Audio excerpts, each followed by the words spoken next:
Okay. I am a neurotic, which basically means that in my head is constantly warning signs that tell me danger. But as a neurotic, I'm also a coward, which means that I am never in a place where there is danger to be found. So, I recently left one career and moved into another, and as a thank you very much, same to go. And as a neurotic, there's constantly an editor in my head that is telling me, you're gonna fail, that was a bad choice. Stick with the original choice, which you were failing at, which is why you moved to the second choice. Either way, you suck. Bad choice of pants. Like, that's always what's in my head. And so this whole time I'm there, and I've been doing actually quite well, but I'm never going to know that, because inside my head, I'm always failing. I'm at work one day, and I get a phone call. And this phone call is interrupting a meeting that I don't really want to be in, so I don't mind it, but I answer the phone, and on the phone is my landlady, whose name is Laura. And Laura, who's a bit of a train wreck, says to me, oh my God, Andrew, you have to come home right now. And I say, why? And she says, I got a call from the lady downstairs, and there's water coming up from everywhere, and you have to hurry home immediately, right now. So I say, fine. So I leave the room, I talk to my boss, and I say, look, apparently my apartment is flooding with water, I have to go. And the boss says, go get him. So I leave. And I get on the train, and I begin to think about what is waiting for me back home. And what is waiting for me back home, the most important thing, is my cat.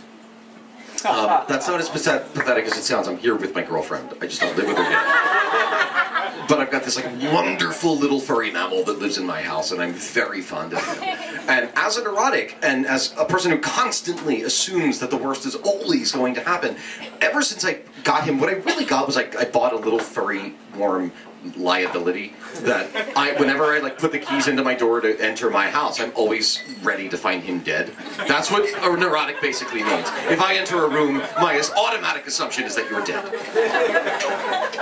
And I've been like living with this little undead fucker for 3 years, and I've grown to love him so much so that whenever I leave, I'm like, bye, Dad loves you, enjoy the afterlife, and then just go to work.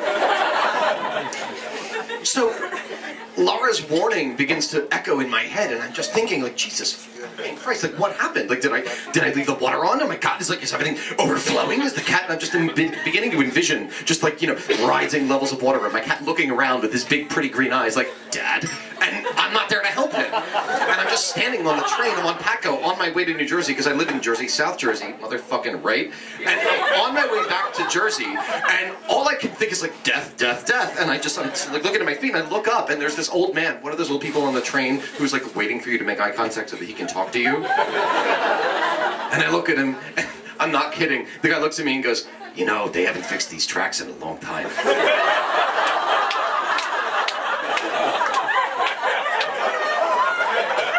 And I say, what?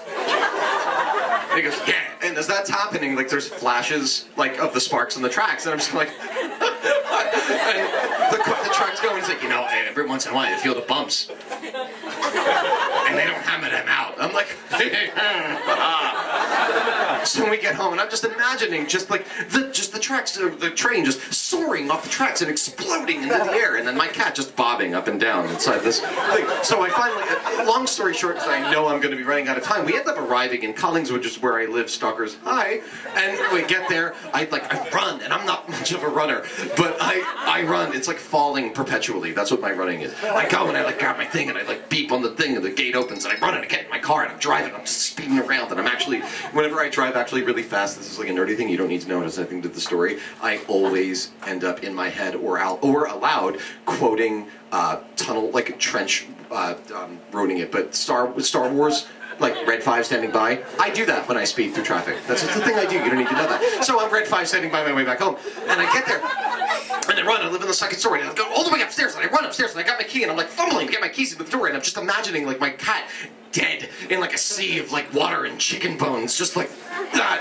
And I go and I open the door, and I'm like, where are you, buddy? Help me! And it's fine. It's perfectly fucking dry, and my cat's like,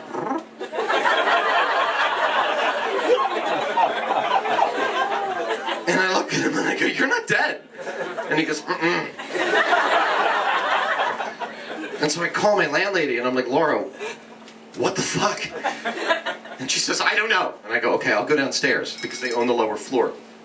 And I go downstairs and I notice that in front of my building is a flashing, or the flashing lights of a fire engine, and the Collingswood community sewage people. And they look none too pleased. And they're just standing there with their big arms folded. And the woman who works in the dentist's office I live above, and yet I never go to the dentist, figure that out, is this old woman, this like sad lady who has to like go back to work because she didn't save money or whatever, or you know, the Bush administration happened.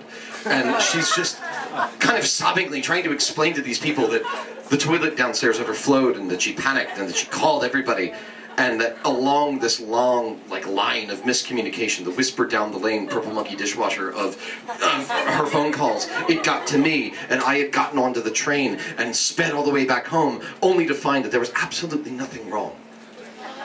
And I realized that as a neurotic, and a person who is by his nature cowardly, danger is always only in my mind.